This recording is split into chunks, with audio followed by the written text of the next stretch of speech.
Amigos de Vladi al Vivo, buenas noches y bienvenidos. La sustituta es insustituible. Esa es la palabra correcta porque desde que comenzó justamente la plataforma de ViX hemos estado conociendo día a día a sus protagonistas y esta vez Julián Román es mi invitado, así que digámosle como se merece. Buenas noches, Julián, ¿cómo estás?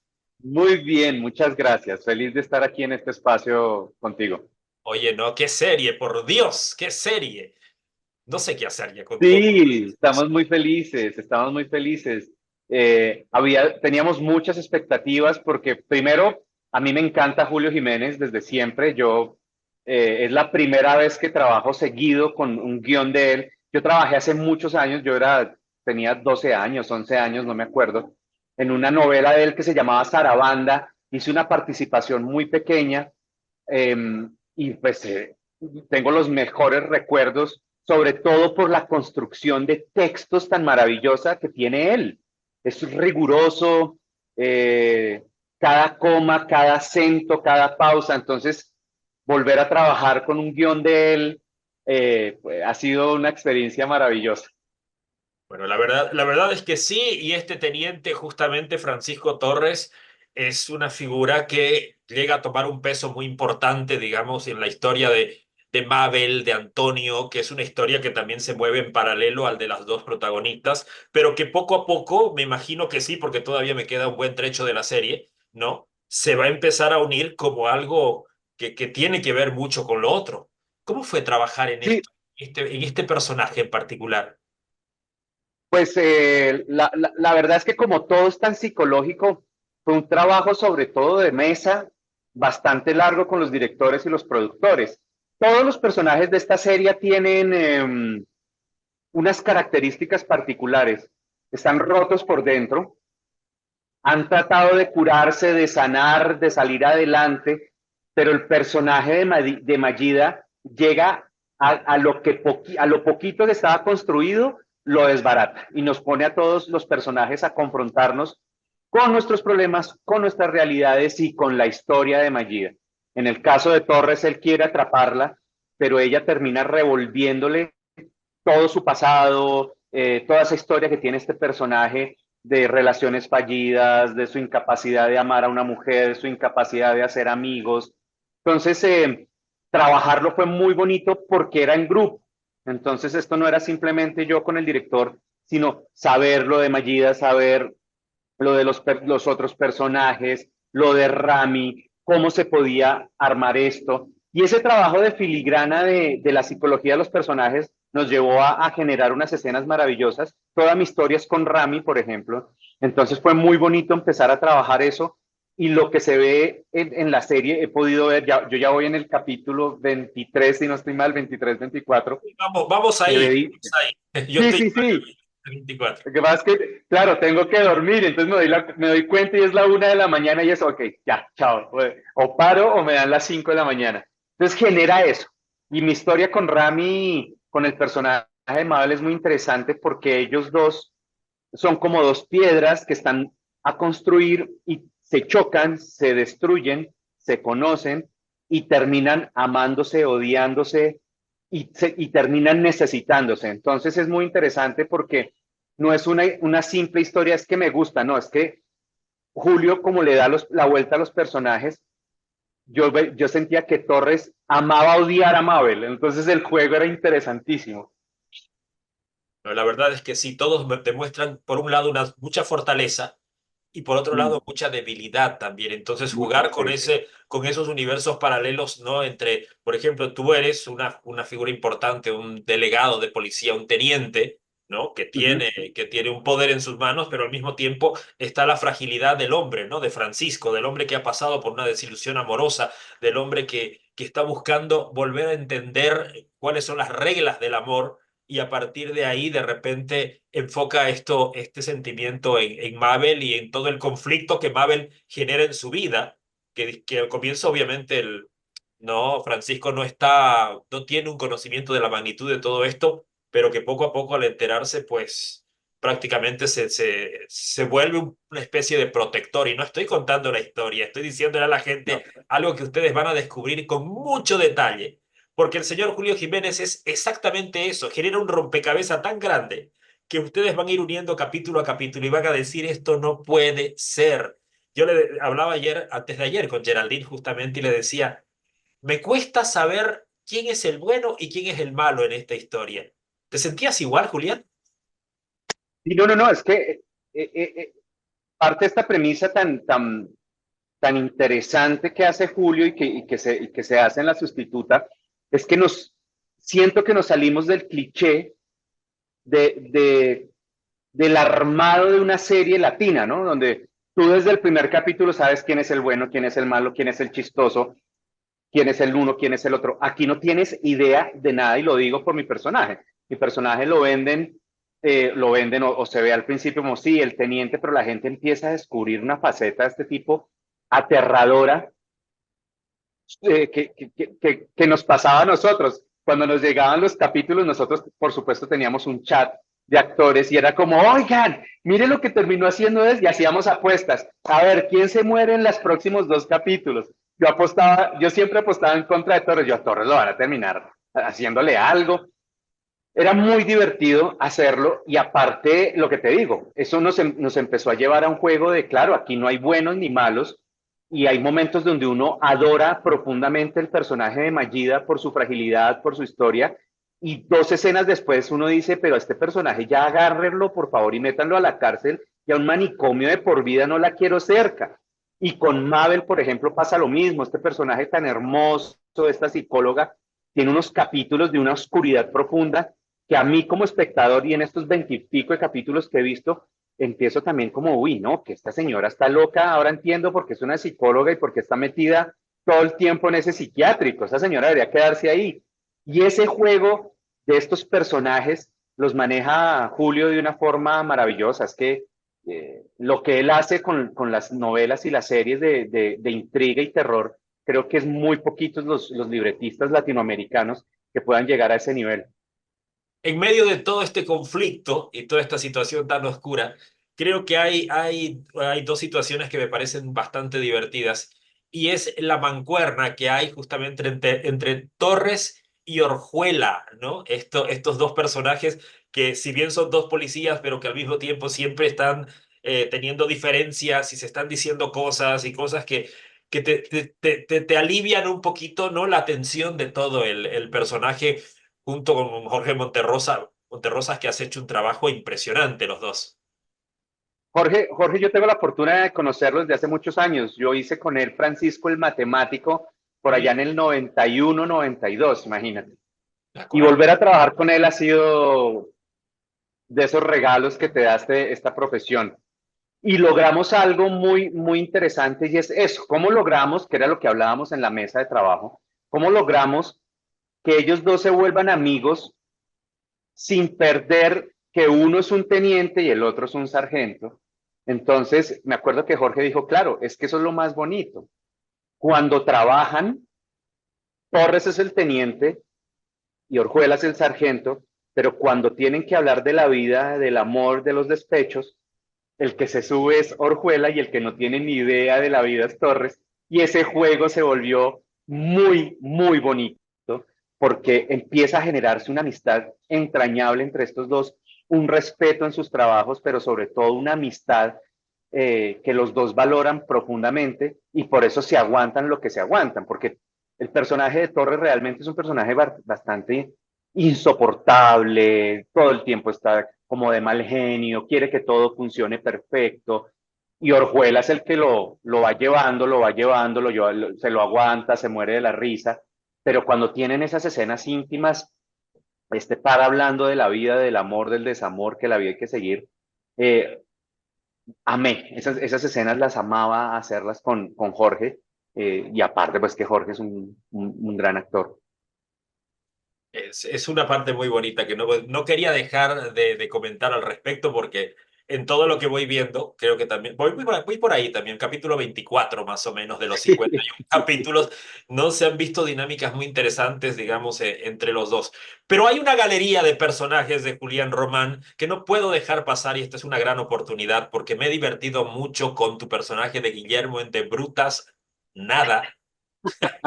¿Qué tipo especial, ¿no? Y la dinámica con Graciela y todo esto, que eran una pareja tan, singular, digámoslo así.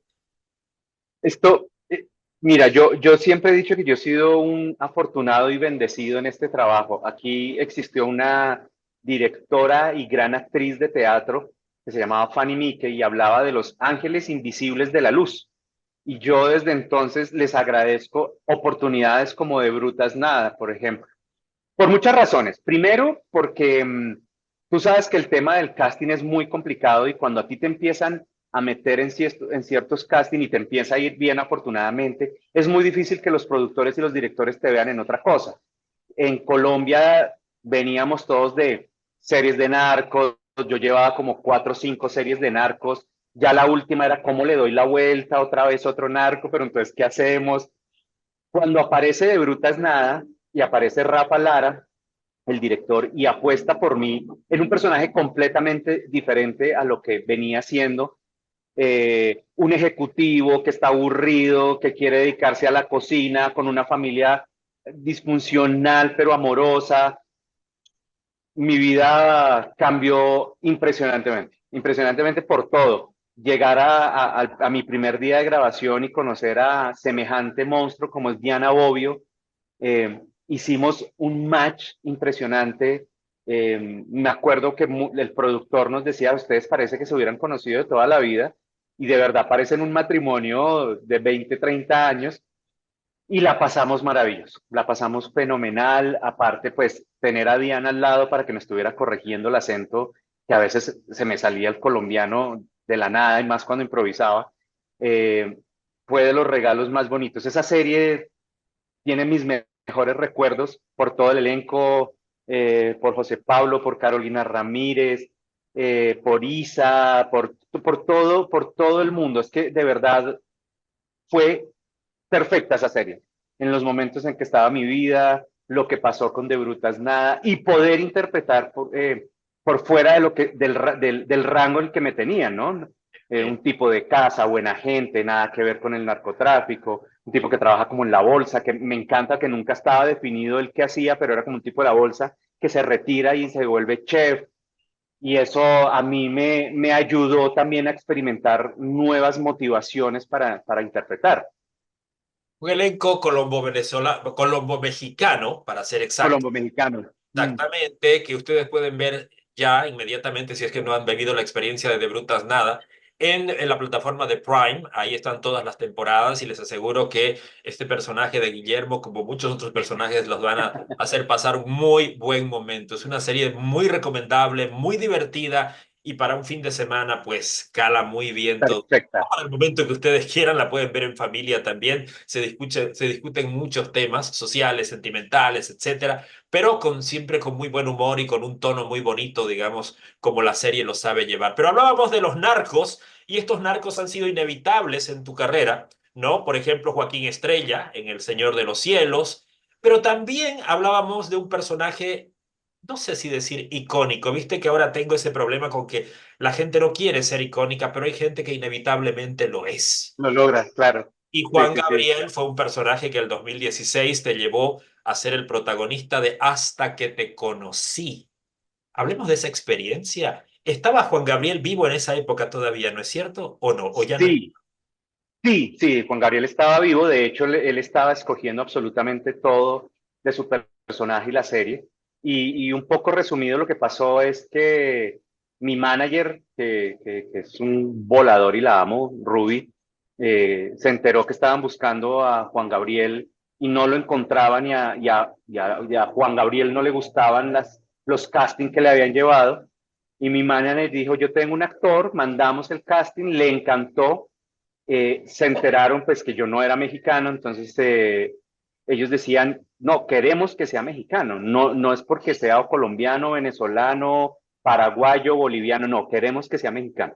Volvieron a abrir el casting con la gran fortuna para mí que no encontraron a otro actor y Juan Gabriel tomó la decisión y dijo, está bien, que venga el colombiano y ha sido la montaña rusa más interesante que he tenido en mi vida por todo.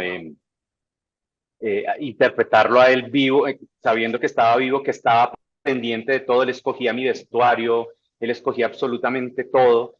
Eh, se volvió una experiencia, aparte de entrañable, me regresó como a mis bases fundamentales de la actuación.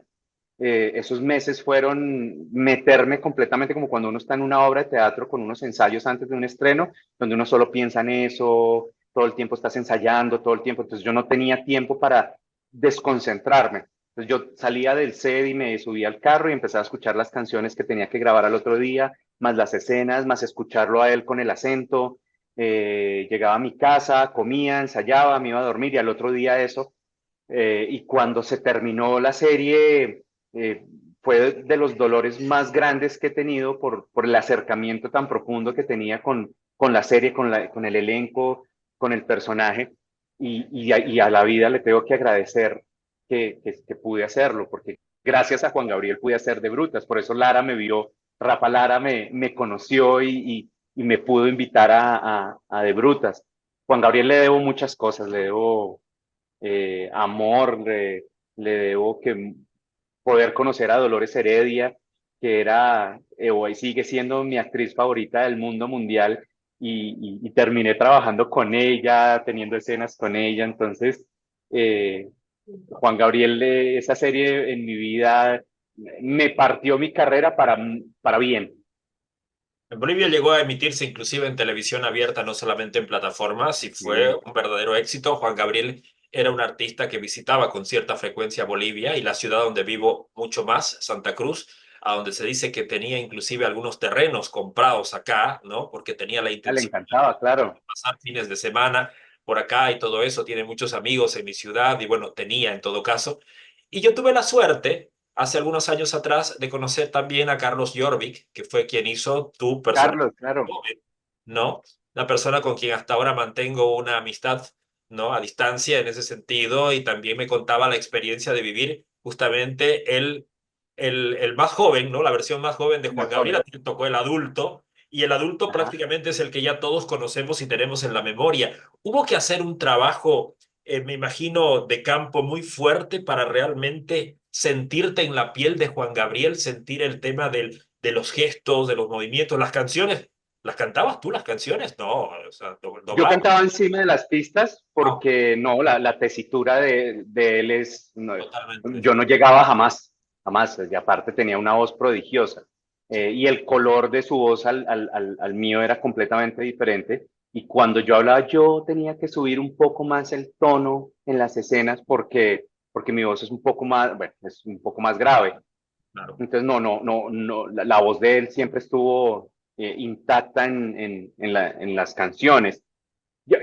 Para mí el reto más grande, pues eran muchos. Uno de ellos era interpretar a Alberto Aguilera, que no lo conocíamos. Todos conocíamos a Juan Gabriel, todos sabemos el brillo en el escenario, sus movimientos, sus canciones, pero Alberto no lo conocía a nadie, no lo conocíamos.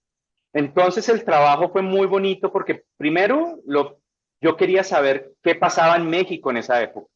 Entonces, leer libros de México, de los 30, de los 40, de los 50, en qué andaba, qué pasaba, qué pensaba la gente, por qué Juan Gabriel se volvió tan importante, por qué cogió a toda una sociedad y le hizo así, les dijo, a mí me quieren como soy, a mí no me pidan que me ponga corbata, a mí no me pidan que me quede quieto frente a un...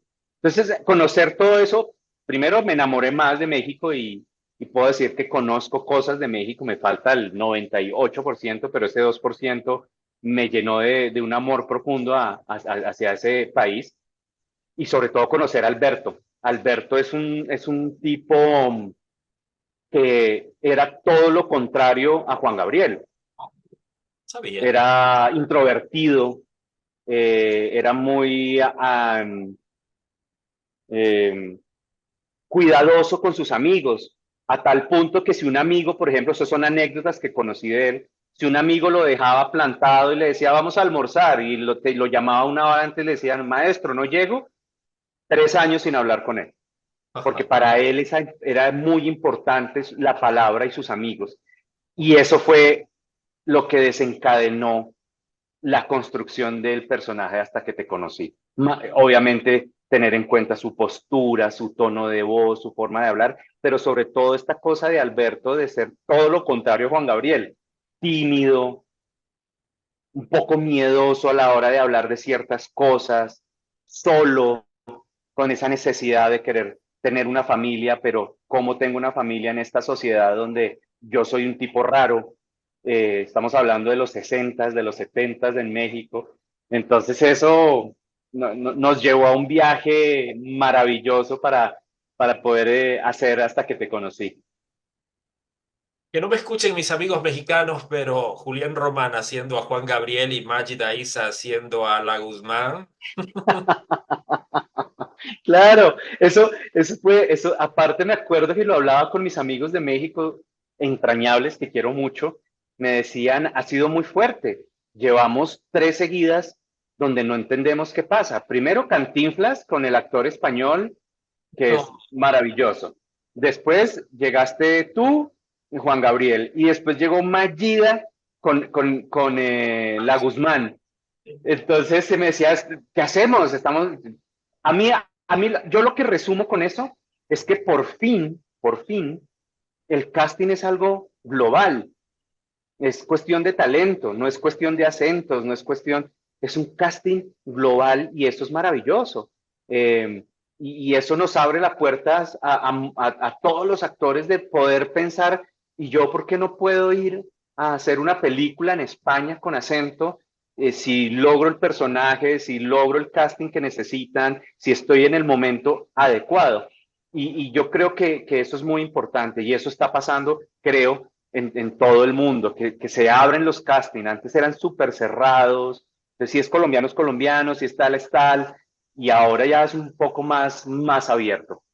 bueno, y voy a sumar un personaje más. Wagner Moura haciendo a a Escobar en Narco. Ah, ¿qué tal? Ahí está, ahí está.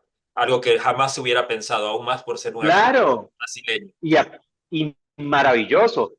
Los colombianos éramos como, no, que es que el acento, sí, ok, el acento, pero la interpretación de él es un actor de primera línea y la interpretación que hizo de ese Pablo Escobar es maravillosa también. Y ahí está el ejemplo perfecto que tú dices. Esto es una cosa global y necesitábamos un actor que lo diera y resulta que era un brasilero maravilloso que hizo una cosa impresionante. Sí, la verdad es que sí. Hay cosas muy rescatables. Yo siempre soy un fanático del cine latinoamericano y de todos estos proyectos que ahora ustedes han ido sumando y sumando y cada vez con más calidad. Y cuando hablo de calidad, debo volver a hablar de La Sustituta porque La Sustituta no solamente tiene una gran carga actoral y un elenco maravilloso, sino también tiene una fotografía, tiene un contexto. Todo es una sumatoria de un universo bastante oscuro, ¿no? Desde la ropa en que visten los personajes, las situaciones, a veces el texto ni siquiera es necesario decirlo, basta una mirada, una intención, y te vas dando cuenta, ¿no? De cómo los perfiles van llevándote hacia una situación bastante adictiva, diría yo, porque cuando miras la sustituta, pues prácticamente no te quieres ir a dormir, o sea, a ver, un capítulo más y ya me voy, pero eso no pasa. Bueno, no pasa y no pasa, y qué lindo que sea así, Julián, y qué lindo que podamos compartir. Tú tienes un montón de personajes, hablar de tus personajes sería prácticamente hacer una serie de 3 capítulos, ¿no? Muchas También gracias. estás con Lady, la vendedora de rosas, que ahora se ha venido a Max, está justamente en Max, estás con El Señor de los Cielos, según de las temporadas. ¿Cuántos narcopersonajes han habido en tu vida, Julián? Yo ya me perdí con Ah, todo. a ver si me acuerdo. Está Eric en Las Muñecas de la Mafia, está el de Carlos Castaño en Tres Caínes, está el del Señor de los Cielos, van tres. Hay una película que hice hace muchos años que se llama En Coma, que también era un arco, van cuatro. Eh, y creo que hay otra serie que se llamaba La Prepago. No, mentiras. Profesión Policía, que después se llamó Amores Blindados, también era otro narco. Entonces, sí, hemos contado mucho esas historias. Siempre me preguntan que por qué, y creo que la televisión, el cine, el teatro se nutre de lo que somos, de lo que vemos. Yo tengo la fortuna de poder trabajar con una compañía de teatro que tiene más de 35 años, que se llama el Teatro Petra, de Fabio Rubiano y Marcela Valencia. y sus temas tienen que ver con lo que pasa en nuestra Colombia. Eh, Habla del olvido, del perdón, de nuestras víctimas, de nuestros desplazados. Y no es que se nos vuelva un tema, no, es que es un tema que está. Entonces el tema de los narcos, a mí me encanta un poco porque la gente dice, no, pero es que ya Pablo Escobar, y es como Pablo Escobar es la punta del iceberg de la cultura narco que seguimos teniendo en el mundo, en Latinoamérica. Y Sí, todavía seguimos pagando esa cultura. Por eso todavía hay series, por eso todavía seguimos contando historias, porque eso sigue presente. Y yo siempre defenderé que prefiero que nosotros contemos nuestras historias y esas historias a que vengan otras culturas que de pronto no la conocen, endiosan y se confunden un poco y muestran una historia completamente diferente de lo que se sufrió acá, de lo que se vivió acá y de lo que nos llevó a ser las sociedades que hoy en día estamos viviendo y sacando adelante. Entonces yo creo que eso es una discusión de entonces, bueno, y la otra que pasa aquí un poco es como que le echan la culpa a las narcoseries de lo que pasa en Colombia. Y es que somos un pueblo muy violento y es que las narcoseries como, no, no, no, espérate un segundo. Nosotros estamos contando historias que han pasado de nuestra sociedad y en ningún momento estamos endiosando a estos personajes. Todo lo contrario, lo que queremos en esta, o por lo menos en las series que yo he estado y en los personajes que he hecho, como Carlos Castaño, yo lo que menos quería era endiosarlo, sino todo lo contrario, que la gente viera, entendiera que eran personajes de carne y hueso, que tenían familias, que tenían hijos, que tenían amores, pero que tenían en su cabeza la capacidad de generar momentos de terror que serían marcados para la historia en Colombia. Y eso lo tenemos que contar, eso no lo tenemos que guardar, eso no es tape tierrita y aquí no pasó, no, sí pasó. Qué bueno que las nuevas generaciones entiendan y vean un poco estos personajes para también aprender a identificarlos y poder en un futuro no muy lejano señalarlos y decir, no, ese no es el camino. claro, que no se repita esta historia. Yo creo que en Latinoamérica el éxito de estas narcoseries ha sido muy importante porque también define una realidad que sale de las fronteras de Colombia, Julián. Bolivia ha sido un Hola, país que ha vivido del narcotráfico durante muchos años. De repente no tuvimos un Pablo Escobar, pero tuvimos un Roberto Suárez y otros nombres el Roberto, claro que que sí. venían conectados al señor Escobar también porque había como una sociedad entre estos grupos en los años 80, ¿no? Que te llevaban a situaciones, digamos, de mucho abuso, de mucho poder, de mucho lujo, entonces, de todas estas cosas que creo que varios países de Latinoamérica lo vivimos. Yo hablo desde, ¿no? Desde mi campo de experiencia, porque Bolivia es un Claro, país que ha claro, vivido y aún vive. Mucha gente vive todavía de esto, lo cual no estoy claro. apoyando. Y estas narcoseries cuentan historias justamente no para que uno diga, esa es la forma más fácil de ganar dinero. Al contrario, esto es lo que no debería pasar. Hablábamos hace poco con el elenco de Griselda también sobre este tema, ¿no? Porque Griselda ha sido la serie que inauguró el 2024 con gran éxito también, Gran serie, gana. ¿no? Gran serie, 100% equipo colombiano, material Buenísimo. maravilloso, muy bien trabajado.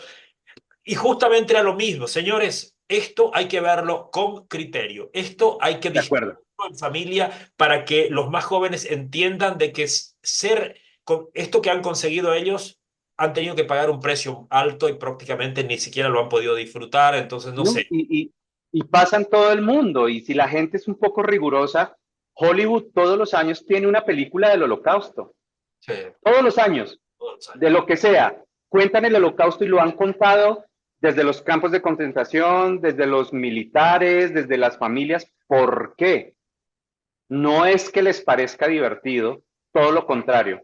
El arte, siento que está diseñado también un poco para denunciar todas esas cosas. Y si desde el arte le podemos mostrar a las nuevas generaciones que existieron los nazis, que existieron los campos de concentración, que una guerra mundial que mató a más de 6 millones de personas en el mundo y que es algo que no puede volver a pasar, pues bienvenido el cine que quiera contar esto, las series, y eso, por eso yo digo, hay que, ¿seguiremos haciendo narcoseries? Claro que sí, obvio, seguiremos contándole a las nuevas generaciones que, hey, no está tan chévere, por más que te lo quieran vender que sí, es que son personajes, no, yo siempre dejo la misma reflexión, ¿dónde están esos personajes hoy en día?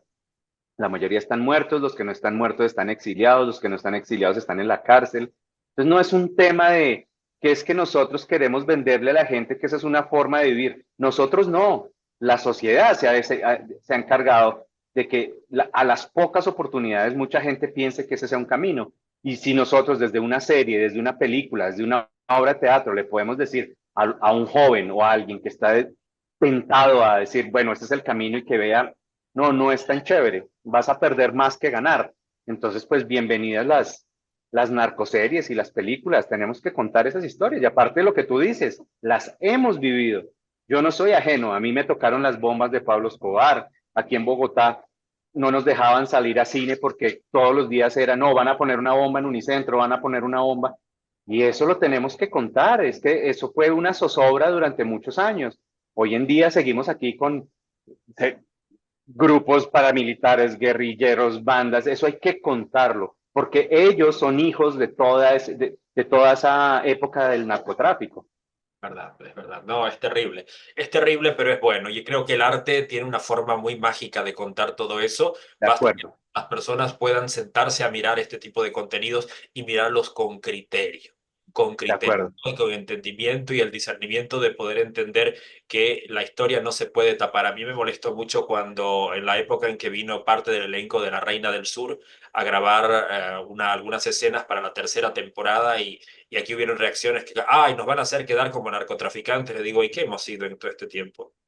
O sea, esto se... Es que es Porque no lo... impresionante. Claro, porque no lo diga, porque no parezcamos en una serie, no quiere decir que la gente no lo vea de esa manera. Me refiero a la gente de afuera. Así que esto es una historia que se está contando donde están usando partes de nuestra geografía para poder llegar a una situación. Le digo, ¿cuál es el problema? No, bueno, pero es que no sé. Dije, ya, bueno, lo importante es que la serie se hizo y cuando se hizo y se mostró a todo el mundo, ay, qué lindo, ¿no? Qué hermoso, Claro, maravilloso. Vieron, le digo que esto no es tan difícil como parece, pero a la gente le gusta hablar antes y eso es preocupante, porque la gente juzga sin haber visto. Entonces, claro. para mí queda ahí. Julián Román, qué placer de verdad Muchas gracias. conocerte, un gusto felicitarte por la sustituta que realmente estás haciendo un trabajo maravilloso. Me imagino que Muchas se vienen gracias. unos proyectos más y vamos a estar ahí al pie del cañón para poder aplaudirte y obviamente sabes que el pueblo boliviano no te acoge y te respeta con mucho cariño, así que este aplauso y este abrazo va Muchas por parte gracias. de nosotros hacia vos, hacia el trabajo actoral que haces y por cierto, ser un genio de la diversión sea en el drama o sea en la comedia. Gracias por esta oportunidad. Gracias infinitas y que la vida se confabule para volvernos a encontrar. Un Pues, abrazo. pues que así sea. Y a ustedes, mis amigos, esperanza de gente con talento. Gracias por esta oportunidad con Julián y también al equipo de prensa de RCN por darme la oportunidad de tener este tipo de conversaciones con las estrellas de La Sustituta. Ya está en VIX. Para toda Latinoamérica pueden ver las 51 capítulos llenos de adrenalina. Comiencen ya, mis amigos. Comencemos la semana y comencemos justamente viendo La Sustituta. Buenas noches, Latinoamérica.